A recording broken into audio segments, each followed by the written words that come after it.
Now you've kind of dropped that bomb with us, Amanda. So we got to tell people how you did it. Like, what are, I know there's no secrets, but like, what is your approach? Is it, talk about the training that you've gotten at the company, talk about the approach that you have. I know you have a network that we'll talk about. What goes into selling 5 mil in your first 2 years? Like, that's awesome. Wow, it's a loaded question, and it's almost hard to answer because I had a phenomenal conversation the other day with my girlfriend, Mara. She actually is a top realtor for Weichert here in Morris County over and over and over again. And we had a phenomenal conversation because she's in sales, obviously. And we're like the one percenters, meaning we are the 1% of people who will not take no for an answer. And it's not necessarily that we're not taking a no from a homeowner, but we're not letting ourselves fail. So it's just we're born with that. And you probably can pick that one person out of 100 people in a room, Joe, and say they just have it.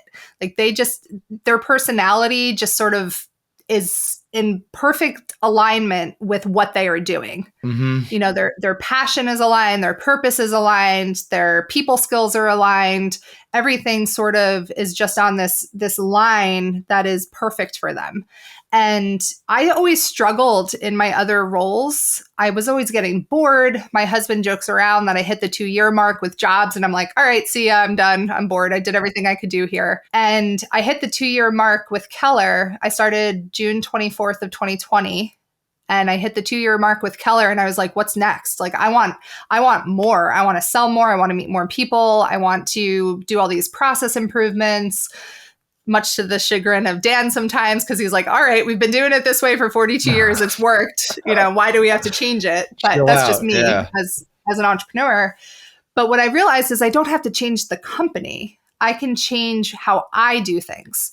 So, I looked back at my numbers from March 15th of 2021 to March 14th of 2022. And I said, all right, well, if I was able to hit this doing X, what happens if I just change it a little bit? And that's really sort of where the replicable pieces come in. So I can't tell you how to be me. I can't teach you how to be Amanda because there's only one Amanda, just like there's one Joe.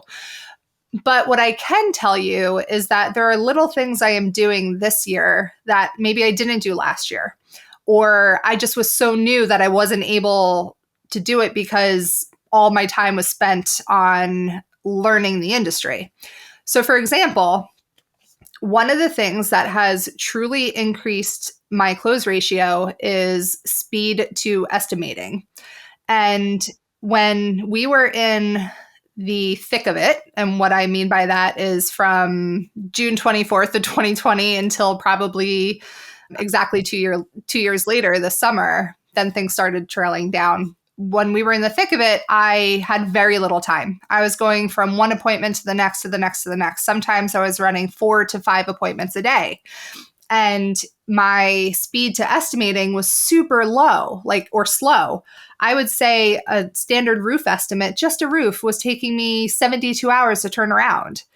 And now I can turn around a roof estimate within 2 hours, or maybe I'll even show up and have numbers with me if they want to discuss. I never try to close in the house. People are like, how are you selling $3.2 million when you're not doing a one-call close? That's why I'm doing $3.2 million, because I don't put pressure on people. I'm honest with them and I say, hey, I'm a homeowner too. Guess what I do when I look for home improvements? I get multiple estimates because I'm just naturally a researcher and I understand that about people. They don't want to hire the first person they meet if they don't know that person at all. So our company culture is to educate the consumer, let them get comfortable with you, the salesperson, let them get comfortable with the company, and send them an estimate after you meet with them and offer to meet again with that individual, or say, hey, happy to walk you through the details, because we give extremely detailed estimates. And I would say a standard roof right now, I'm closing at about 50%. So it's one of those things that everybody who's listening should really focus on, which is the speed to estimating. And don't push your estimate in the house. Ask if you have your numbers ready to go and you don't have to make any modifications because you did a quick measure and you ran all of your numbers before you show up. Ask them if they want to see numbers. Ask them. Don't just present numbers, ask them. And you know what? More times they're going to say no, and that's okay. And you can say, I totally understand, Mr. and Mrs. Smith. I'm a homeowner myself too. I also get multiple estimates. I will send you your estimate via email. I'm going to follow up with you. I'll let you know when I send it. Please know that I offer this to all of my customers, which is I like to review the scopes of work because my estimate is going to be extremely detailed, down to walking around the house with a 3-foot magnet, to we own our own dumpsters. And for bigger jobs, we bring porta potties. What I want to help you do, Mr. and Mrs. Smith, is to understand apples to apples comparisons. Take the name of that other company off. Take the price off. I don't need to see that. Just send me the words. And you know what that does? It makes me look like the hero because I'm going in and offering help. I'm not trying to see the competitors' numbers. I'm not trying to see who they had out there because I don't care. I don't care if I'm $5,000 more or $5,000 less. At the end of the day, the customers don't care about that either after they've had that experience with me.